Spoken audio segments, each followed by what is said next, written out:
My parents planned to sell my country house to buy my sister an apartment. Mom insisted. She's pregnant now and needs her own home. I secretly sold it first. 2 weeks later, Dad broke in, not realizing the new owner was. Can you imagine your own parents trying to steal your home right out from under you? Because that's exactly what mine did. And what happened when I finally hit my breaking point? It sparked a family war, and the fallout was absolutely brutal. My name is Amanda Peterson, I'm 35, and for years, the country house my grandmother left me was my sanctuary, my escape, the only place that truly felt like home. But when I overheard my parents planning to sell it off for my pregnant sister, Cassandra, something inside me just shattered. That day, I made a decision that would redefine our entire family. Let me tell you how it all unfolded. Growing up, my grandma Eliza was my absolute rock. My parents were always busy fussing over my younger sister, Cassandra, the golden child. But Grandma Eliza? She showed me what true, unconditional love felt like. Every single summer, from 8 until 17, I'd spend 3 glorious months at her farmhouse. We'd tend to her vegetable garden, bake her famous apple pies, and sit on that wraparound porch, listening to her stories. Those precious summers, she taught me the importance of independence and standing up for myself. Amanda, she'd say, her weathered hands gently folding over mine. Never let anyone take advantage of your kind heart. Not even family. Especially family.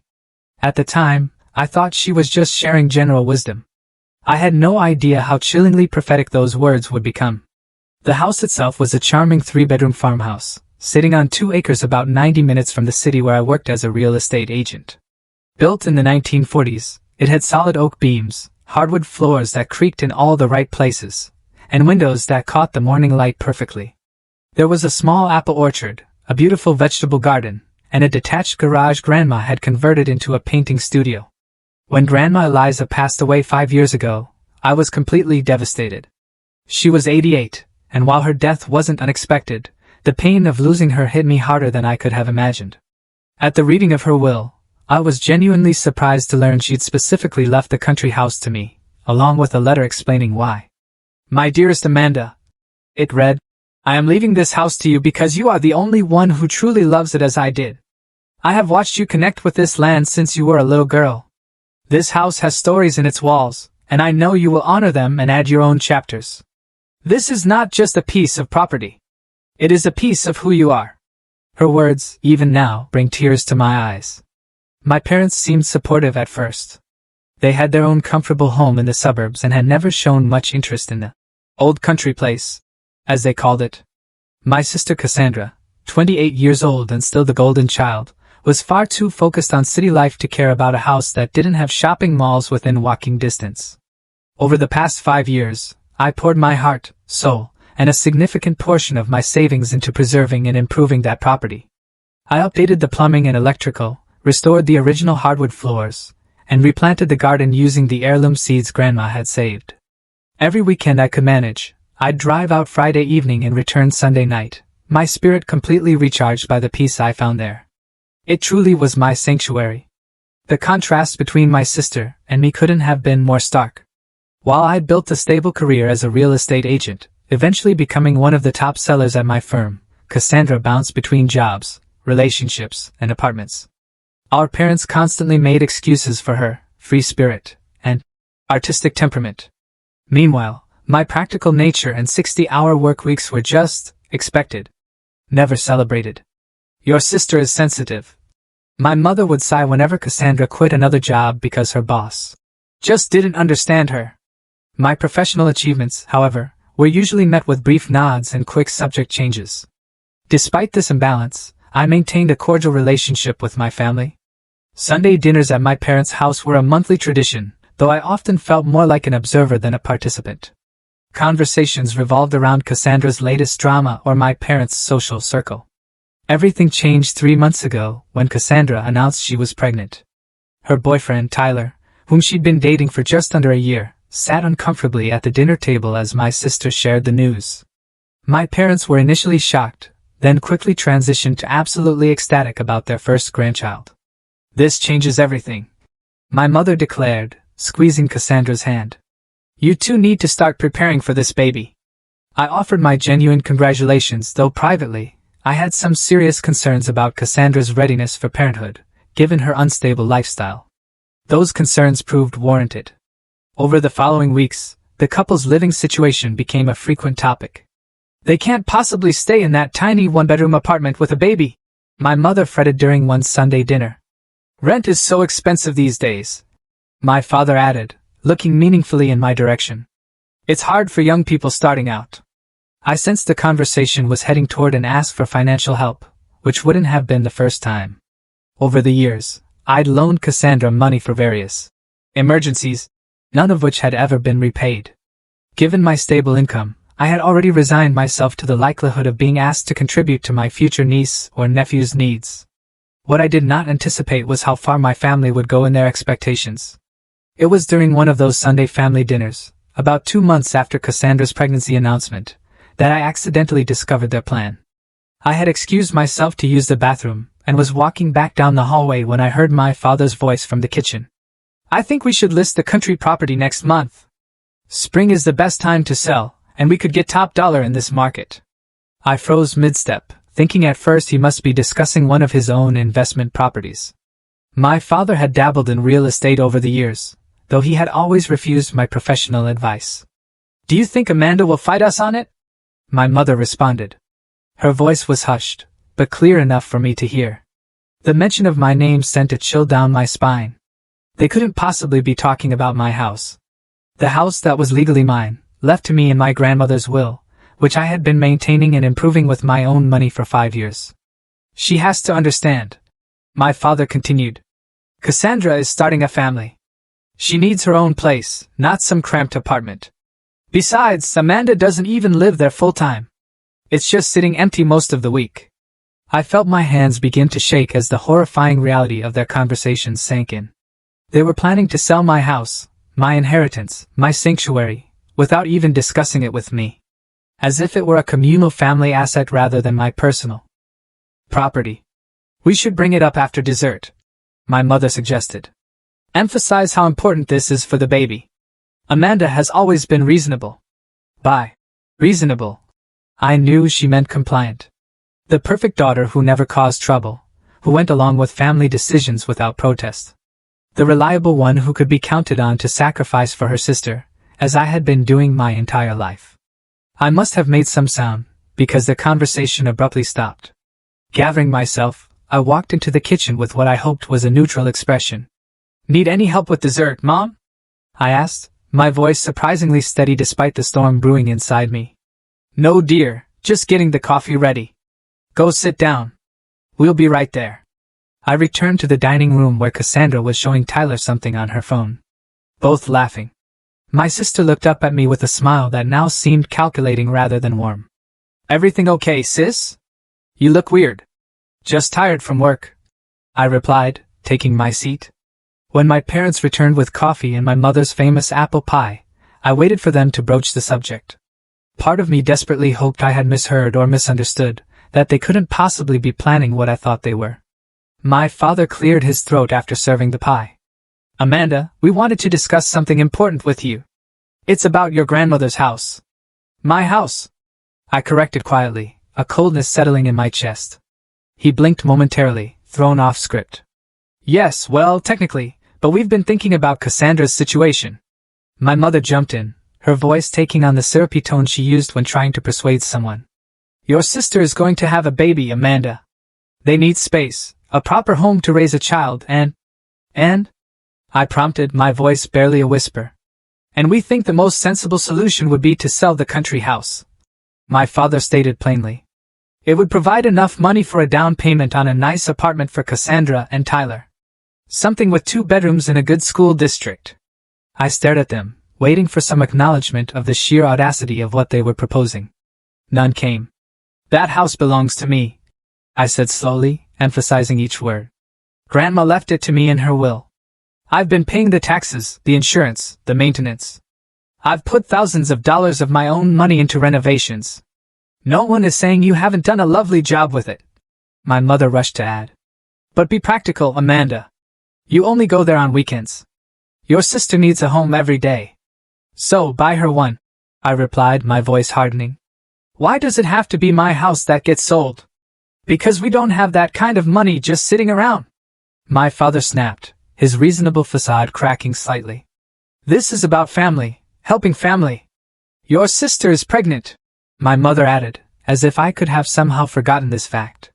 Don't you care about your niece or nephew growing up in a good environment? I turned to look at Cassandra, who had been uncharacteristically quiet during this exchange. She met my gaze with a mix of entitlement and challenge. I already started thinking about how I'd set up the nursery, she said, her voice sickeningly casual. The second bedroom gets such good morning light. It would be perfect.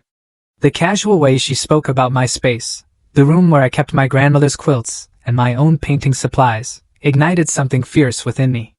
They had already been planning this, discussing it, making decisions, all without a single word to me until now.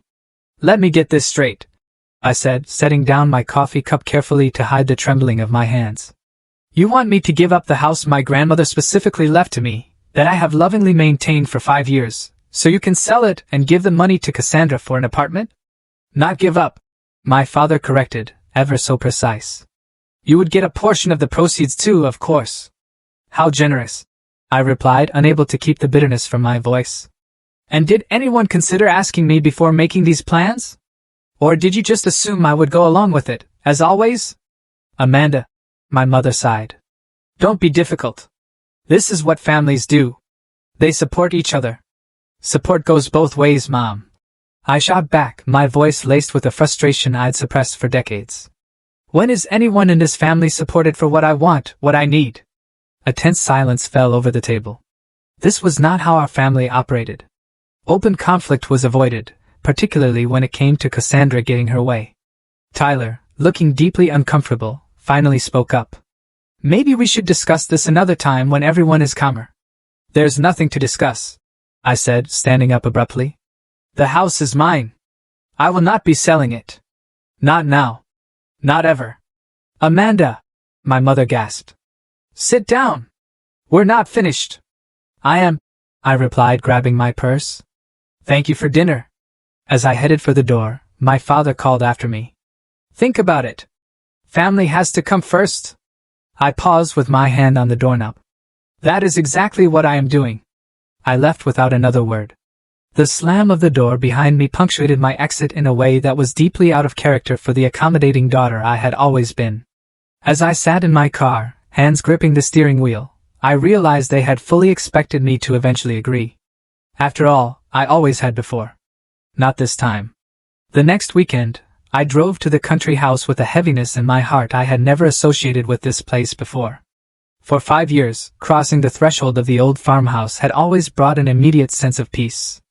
Now, as I unlocked the door and stepped inside, I felt the crushing weight of my family's betrayal accompanying me. I walked through each room, slowly taking in details I had come to love. The kitchen with its vintage 1952 mint green refrigerator that I had specially restored. The living room with the stone fireplace where my grandmother and I had spent countless evenings playing cards and talking about life. The master bedroom where I had carefully preserved the hand-carved bed frame my grandfather had made as a wedding gift for my grandmother.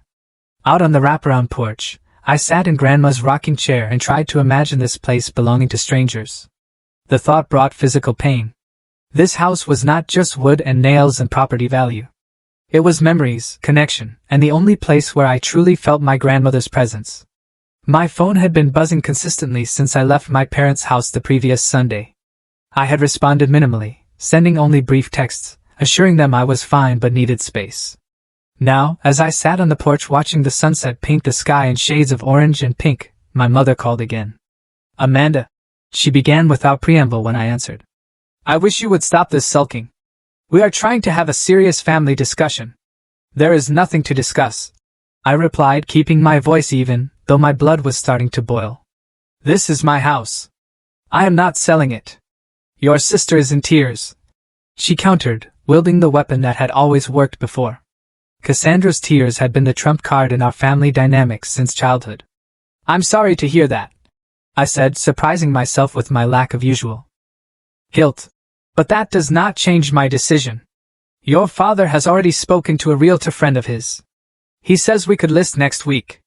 The casual way she mentioned this sent a fresh wave of shock through me. Without my permission?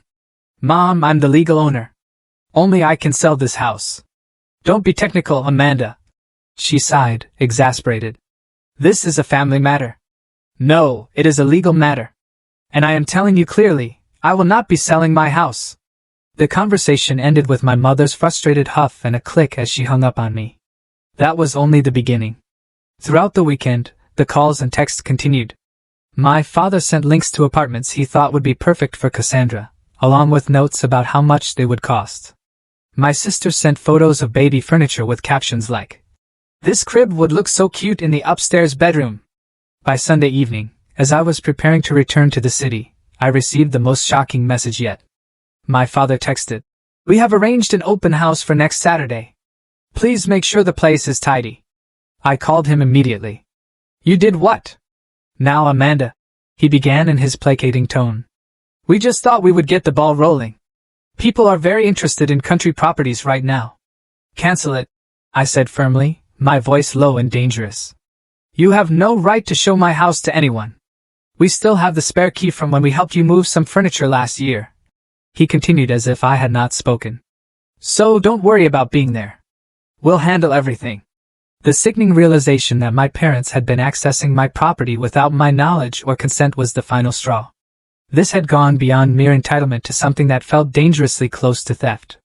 I ended the call and immediately called my friend Stephanie, who had been my confidant through many family dramas over the years.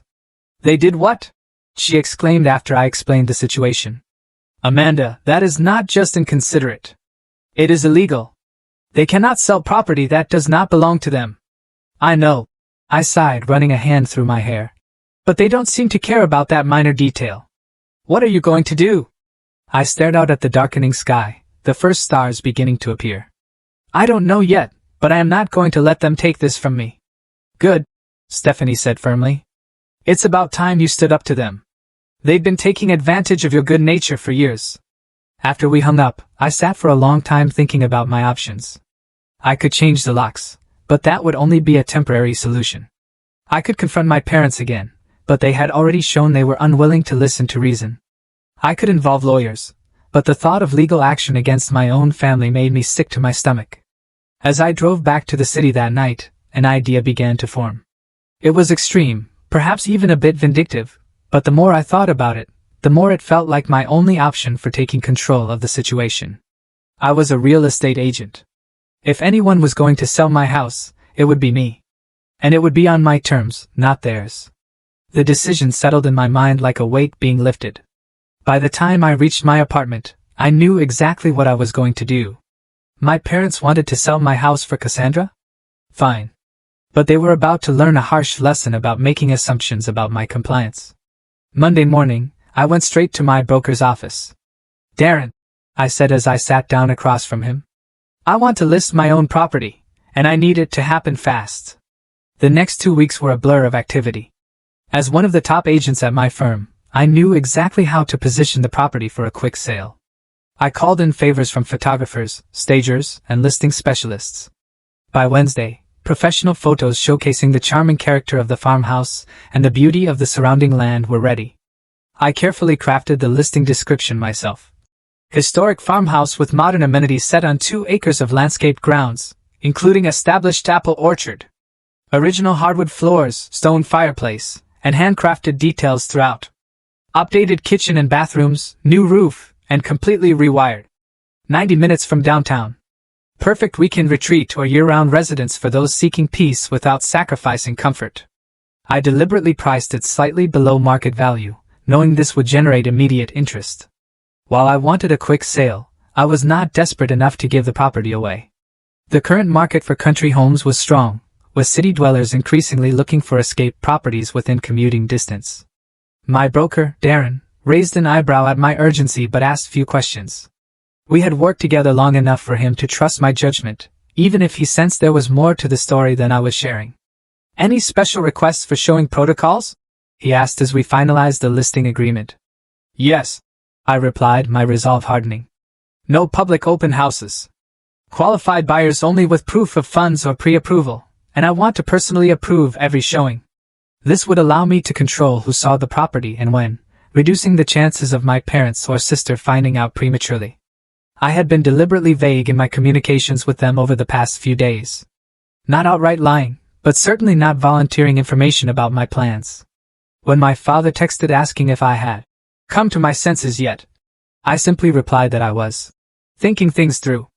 When my mother called to say the realtor friend wanted to come by on Thursday to take measurements, I told her I had a client at the house that day and it wouldn't be possible. Not untrue, as I would indeed be there with a photographer. The listing went live on Friday morning, marked as private, so it would be visible only to agents and their clients, not on public websites where my family might stumble across it. By noon, we had 6 showing requests. I carefully scheduled these for Saturday, knowing my parents would be at a charity golf event they had mentioned at dinner. I took the day off and drove out early to prepare the house, making sure every detail was perfect. The first 2 couples were pleasant but not seriously interested. The third, a pair of artists looking for a studio space, loved the property but were clearly stretching their budget. The fourth and fifth were investors looking for vacation rentals, which made my heart sink at the thought of my grandmother's beloved home being turned into an Airbnb. The final appointment of the day was with Gabriel Jackson, a successful businessman in his mid-40s, looking for a private retreat away from his high-pressure job in the city. From the moment he walked through the door, I could see his genuine appreciation for the character of the house. "This craftsmanship," he said, running his hand along the oak banister of the staircase. "You don't see work like this anymore." As I showed him around, Gabriel asked thoughtful questions, not just about the practical aspects of the property, but about its history and character. When we reached the studio in the converted garage, he spent a long time looking at the space. "My late wife was a painter," he explained quietly. "She always wanted a studio with north light like this." There was something in his manner, a respect for the property and its significance, that reminded me of my own attachment to the place. When he asked if we could sit on the porch for a few minutes before he left, I readily agreed. "This is a special property, Amanda," he said as we sat in the rocking chairs overlooking the orchard. "I can tell it means a great deal to you." I hesitated, then found myself explaining the situation. Not the full family drama, but enough for him to understand that selling was a difficult decision for me. "My grandmother left it to me," I said. "I always thought I would keep it forever, but circumstances have changed." Gabriel nodded thoughtfully. "If I were to make an offer, would it give you some peace to know that I would care for this place as you have? I wouldn't tear it down or subdivide the land. I just want somewhere quiet to read books and watch the seasons change." By the time he left, I had a feeling he would be making an offer. Sure enough, his agent called mine within 2 hours. The offer was clean, for the full asking price, with a request for a quick closing but flexible occupancy to give me time to say goodbye to the house properly. I accepted immediately. The next 2 weeks were a whirlwind of paperwork, inspections, and surreptitious packing. I told my family I was busy with a big listing at work, which was not entirely untrue. I avoided Sunday dinner, claiming client obligations. When my mother pressed about when they could reschedule their planned open house, I deflected with vague comments about still figuring things out. In truth, I was carefully removing personal items from the country house, focusing on things with sentimental rather than monetary value: my grandmother's handwritten recipe cards, the quilt she had made for my high school graduation, family photographs that could not be replaced. I worked with my attorney to ensure all the paperwork was impeccable, leaving no possible legal challenges. The property was unquestionably mine to sell, my name alone on the deed since my grandmother's estate had been settled 5 years earlier. My parents had absolutely no legal claim to it whatsoever, despite their apparent belief that family assets were communal regardless of legal ownership. The closing was scheduled for a Thursday morning. Gabriel and I met at the title company's office, both of us choosing to handle this in person rather than through representatives. As we signed the many documents, I felt a complex mix of emotions. Grief at letting go of this beloved place mingled with a fierce satisfaction at taking control of the situation. "I have something for you," Gabriel said after the final papers were signed and the keys officially handed over. He reached into his briefcase and pulled out a business card. "This is my personal contact information. If you ever want to visit the property, just call. You'll always be welcome." The gesture brought unexpected tears to my eyes. "Thank you. That means more than you know." As I walked to my car, cashier's check in hand for a sum that exceeded even the most optimistic estimates my parents could have had, I felt a strange sense of both loss and liberation. I had transferred the funds to a new account at a different bank from my usual one, ensuring my parents would have no way to access or even know about the money. Now came the hard part, waiting for my family to discover what I had done. For 2 weeks after the closing, I managed to maintain the charade. I begged off Sunday dinners with claims of work emergencies. I responded to texts with just enough information to prevent suspicion, but not enough to reveal my actions. I knew this delicate balancing act could not last forever, but I needed time to prepare myself emotionally for the inevitable confrontation. What I had not anticipated was how quickly and dramatically that confrontation would unfold. It happened on a Saturday morning. I was at my city apartment, enjoying a rare leisurely breakfast and catching up on work emails, when my phone rang. It was my father, his tone uncharacteristically frantic. "Amanda, thank God you answered. There's someone in your house." My heart skipped a beat as the moment of truth arrived sooner than I expected. "What do you mean?" I asked, playing for time. "We drove out to the country house with Cassandra to take some measurements for the nursery furniture," he explained hurriedly. "I used my key to get in, and there was a man inside who claimed we were trespassing. He said he was calling the police." The reality of what had happened hit me all at once. My parents had taken Cassandra to my former house, let themselves in without permission using a key they should have returned long ago, and encountered Gabriel, the rightful owner, who naturally assumed they were intruders. "Stay there," I said, my voice remarkably calm, given the circumstances. "I'll be right out." "Hurry. This man is threatening to have us arrested." I drove faster than I should have, reaching the country house in just over an hour. As I pulled up the gravel driveway, I saw a surreal tableau. A police car parked behind my parents' SUV, my mother sitting on the porch steps looking shell-shocked, my father gesticulating wildly to a patient-looking officer, Cassandra crying in the front seat of their vehicle, and Gabriel standing calmly near the police car. As I got out of my car, all eyes turned to me. "Amanda," my father called out, relief evident in his voice. "Tell this officer this is your house and we have permission to be here." I walked slowly toward the group, the weight of the moment pressing down on me. This was it, the point of no return. "Actually," I said clearly, my voice ringing out in the quiet morning, "this is not my house anymore. I sold it 2 weeks ago to Mr. Jackson. He is the legal owner now." The silence that followed was absolute. Even Cassandra's sobs from the car momentarily ceased. My father's face went from relief to confusion to dawning horror in the span of seconds. "What are you talking about?" My mother finally managed, rising from the porch steps, her voice incredulous. "You cannot have sold the house. We were going to sell it for Cassandra's apartment." The officer looked between us with growing understanding. "Ma'am," he addressed my mother, "are you saying you entered this property without the owner's permission?" No, my father interjected quickly. "This is a family misunderstanding. Amanda, tell them this is all a mistake." I looked at Gabriel, who gave me a small nod of support. "There is no mistake," I said firmly. "I sold the house to Mr. Jackson 2 weeks ago. The sale has been recorded with the county. My parents and sister no longer have any right to access this property." "That is impossible," my mother exclaimed. "You cannot have sold it without telling us. We had plans." "Your plans?" I corrected, my voice unwavering. "Not mine. You decided what would happen to my property without consulting me. You scheduled viewings without my permission. You kept a key without my knowledge. And today, you broke into a house that no longer belongs to me." My father's face had turned an alarming shade of red. "You had no right." "I had every right," I countered. "The house was mine. Legally, morally, in every way that matters." The officer, clearly uncomfortable with the family drama unfolding before him, cleared his throat. "Based on what I'm hearing, it sounds like these folks," he gestured to my parents, "entered the property illegally, albeit under a misunderstanding. Mr. Jackson, do you want to press charges for trespassing?" Gabriel shook his head. "No, that won't be necessary. As long as they leave now and understand they cannot return without an invitation." My father looked like he might argue further, but my mother tugged at his arm. "Let's go, Robert. Not here. Not like this." As they turned toward their car, Cassandra finally emerged. Her face streaked with tears and twisted with fury. "How could you do this to me?" she screamed, storming toward me. "To my baby! You knew we needed this house. You needed a place to live, I replied, keeping my voice level. Not specifically this house. Not my house. You are so selfish. You have always been jealous of me. And now you're taking it out on my innocent child.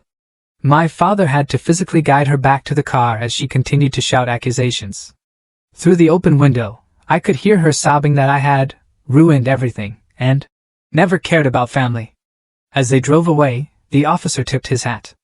I'll file a report about the incident, but since there's no desire to press charges, this should be the end of it. I would recommend changing the locks if you haven't already, sir. Already done, Gabriel assured him. Thank you for your help. When the police car had gone, Gabriel and I stood awkwardly in the driveway. I'm sorry about that, I said finally. I should have warned you something like this might happen. He shook his head. Family complications are rarely neat or predictable. Would you like to come in for a cup of coffee? It's still your porch, too, as far as I'm concerned. I looked at the house, the familiar lines of it now belonging to someone else. Thank you, but I should probably deal with the fallout from this. Rain check? Anytime, he said kindly. As I drove back to the city, my phone began buzzing incessantly with texts and calls from my parents and sister.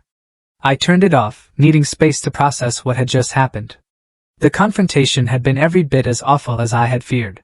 Yet, underneath the stress and guilt, there was a surprising, profound sense of relief. The truth was out.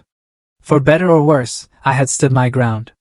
The weeks following what my mother dramatically termed the betrayal were some of the most difficult of my adult life.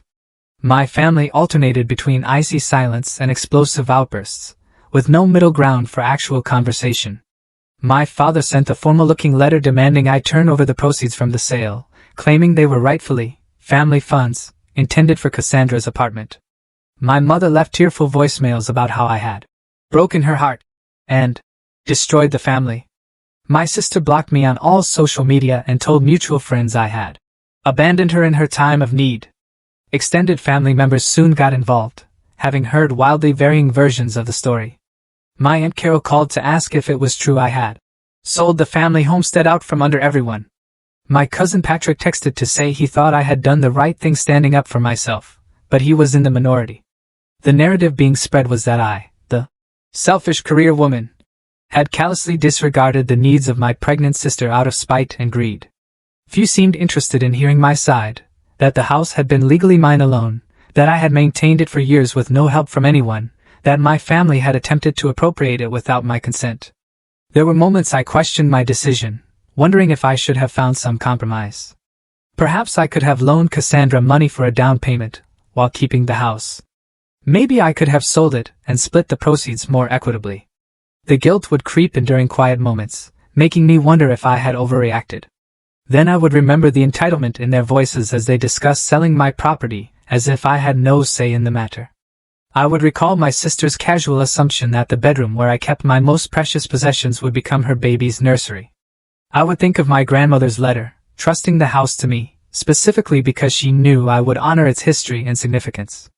About a month after the confrontation, I received an unexpected message from Tyler, Cassandra's boyfriend and the father of her baby. Can we meet for coffee? Just you and me.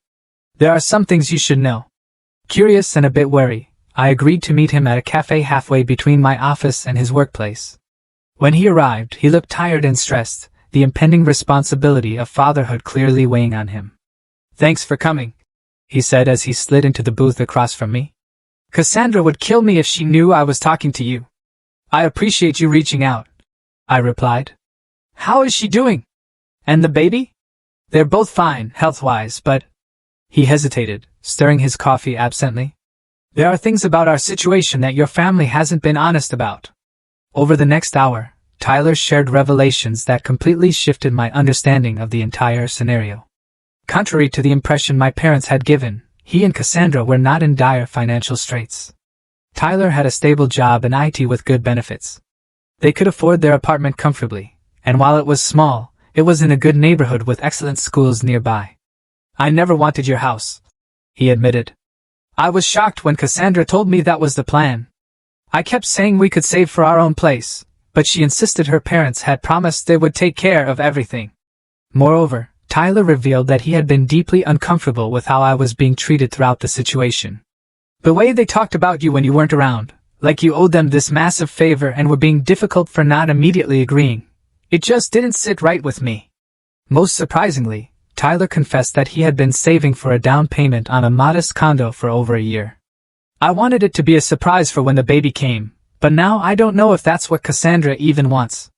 She keeps talking about the house she lost as if it was already hers. This conversation prompted me to do some investigating of my own. Using my connections in real estate, I discovered my parents had refinanced their own home 6 months earlier, taking out considerable equity. They certainly had the means to help Cassandra with housing if they chose to, without involving my property at all. The pieces were falling into place. This had never been about Cassandra desperately needing housing. It had been about my parents wanting to appear generous and supportive without spending their own money. They had seen my inheritance as an easy solution, a family resource to be redistributed as they saw fit, rather than my personal property. When I brought this information to my friend Stephanie, she was unsurprised. They have always treated you like the responsible one who should sacrifice for everyone else, she pointed out. They probably never imagined you would stand up to them like this. The rift in my family deepened as weeks turned into months. Sunday dinners were a thing of the past. Holiday plans remained uncertain. My mother had begun telling family friends that I was going through something, and they should pray for me to come back to my senses. My father took a more direct approach, sending increasingly stern emails about my obligations and duty to family. When I did not respond as he wished, he attempted to involve mutual acquaintances as mediators, most of whom were wise enough to stay out of the conflict. Cassandra, now visibly showing in her pregnancy, weaponized her condition at every opportunity. Through mutual friends, I heard she was telling anyone who would listen that I was so jealous of her having a baby, that I had sabotaged her chance at a proper family home. The most painful aspect was how little interest any of them showed in understanding my perspective. Not once did my parents acknowledge that perhaps they should have consulted me before making plans for my property. Not once did my sister express appreciation for the years I had spent maintaining the house they had all suddenly decided should be hers. It was as if my feelings, my autonomy, and my legal rights were simply inconvenient obstacles to their plans rather than valid considerations deserving of respect. Yet, as difficult as this period was, it was also strangely clarifying. For the first time, I was seeing my family dynamic with absolute clarity, unfiltered by the desire to keep peace at any cost. I was learning to set boundaries, even when they brought conflict. I was discovering that I could withstand disapproval without crumbling. In quiet moments, I sometimes thought of my grandmother, and wondered what she would make of all this. The more I reflected, the more I became convinced that her decision to leave the house specifically to me, rather than to the family generally, had been deliberate. Perhaps she had recognized tendencies in my parents that I had been too close to see clearly. "Never let anyone take advantage of your kind heart," she had told me. "Not even family, especially family." Now I understood exactly what she had meant. 6 months passed with minimal contact between me and my immediate family. I threw myself into work, set new sales records at my firm, and slowly adjusted to weekends without my countryside retreat. I maintained occasional text communication with Tyler, who provided brief updates about Cassandra's pregnancy and their preparations for the baby. During this time, I used a portion of the money from the house sale to make some sound investments, working with a financial advisor to create a diverse portfolio. I also found a small but charming condo closer to the city with a balcony large enough for container gardening, a poor substitute for the orchard I had loved, but better than nothing. Occasionally, I would receive a text from Gabriel with a photo of the country house, a new flower blooming in the garden, or fresh snow on the roof. True to his word, he had preserved the character of the place while making it his own. These messages were bittersweet but ultimately comforting, knowing my grandmother's beloved home was in caring hands. My extended family began to reach out individually as the months went by. My Aunt Deborah, my mother's sister, invited me to lunch and actually listened to my version of events without judgment. My cousin Elizabeth included me in her wedding plans despite my mother's apparent objection. Slowly, I was rebuilding connections on new terms, based on mutual respect rather than obligation. Then came the news that Cassandra had given birth to a healthy baby girl, Lily. The announcement came not from my sister or parents, but from Tyler, who sent a simple text with a photo of their daughter. Thought you would want to know. You're an aunt. The tiny face in that image stirred something in me. A reminder that despite everything, this innocent child was my blood relation, my niece. Whatever conflicts existed between the adults in the family, they were not her fault. After careful consideration, I made a decision that felt right. I set up a college fund for Lily using a portion of the proceeds from the house sale. I arranged it through a trust so that the money could only be used for educational expenses, not accessed by my sister or parents for other purposes. I sent Tyler the documentation and a small gift for the baby, a soft blanket similar to one my grandmother had made for me. His reply was immediate and grateful. This means a lot. Cassandra may not say it now, but someday she will appreciate what you have done. Whether that was true remained to be seen, but I had not done it for appreciation. I had done it because it aligned with my values and honored the legacy of generosity my grandmother had shown me. 2 weeks later, I received an unexpected call from my mother. Her voice sounded older, more subdued than I remembered. Tyler told us what you did for Lily, she said after an awkward greeting. That was thoughtful of you. She's my niece, I replied simply. I want what's best for her. A long pause followed. Your father and I have been doing some thinking, she finally continued. Perhaps I didn't handle things as well as I could have with the house situation. It was not quite an apology, but from my mother, it was unprecedented. I remained silent, waiting to hear more. We miss you at Sunday dinners, she added. Maybe you could come this weekend. Meet Lily. The invitation hung between us, weighted with unspoken complications. I would like to meet her, I said carefully.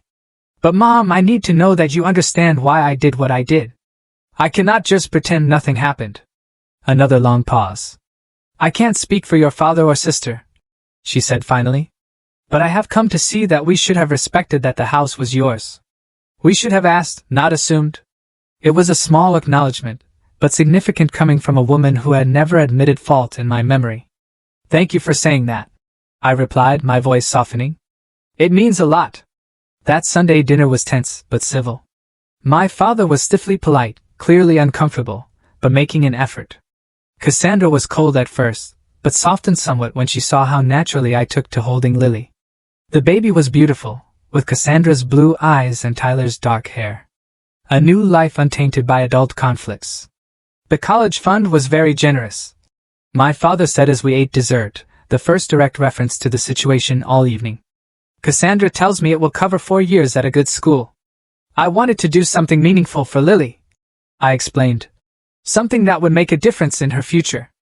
We've been thinking, my mother interjected carefully, that perhaps we focus too much on the house itself rather than the bigger picture of family support.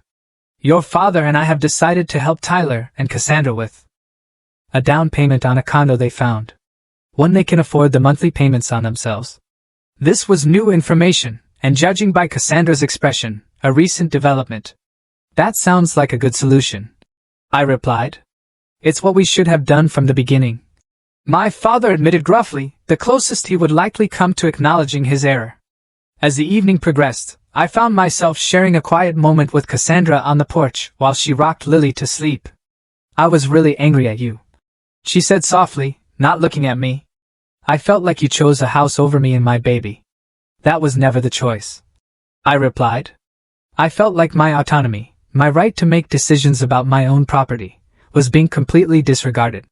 Like what I wanted didn't matter. She was silent for a moment. I guess I never thought about it from your perspective. Mom and Dad always made it sound like the house was kind of a family asset. And since I needed it more than you. But that was never theirs to decide, I pointed out gently. Just like I would never presume to make decisions about your life or property without consulting you. She nodded slowly, looking down at her sleeping daughter. Motherhood is making me think differently about a lot of things. About boundaries and respect. I want Lily to grow up knowing her opinions matter, that no one has the right to make decisions for her without her consent. That sounds like excellent parenting, I said, genuinely impressed by this glimpse of maturity from my sister. I can't promise Mom and Dad will ever fully understand what they did wrong, she continued. They're pretty set in their ways. But I think I do now, and I'm sorry, Amanda. Not for wanting a good home for my baby, but for assuming I was entitled to yours. Her apology, far more direct than my mother's, brought unexpected tears to my eyes. Thank you for saying that. It means more than you know. In the months that followed, our family began a slow, sometimes awkward, healing process. Sunday dinners resumed, though now they often took place at my new condo or at Tyler and Cassandra's apartment. My parents never fully acknowledged the extent of their overstepping, but they made efforts to show respect for my boundaries in other ways.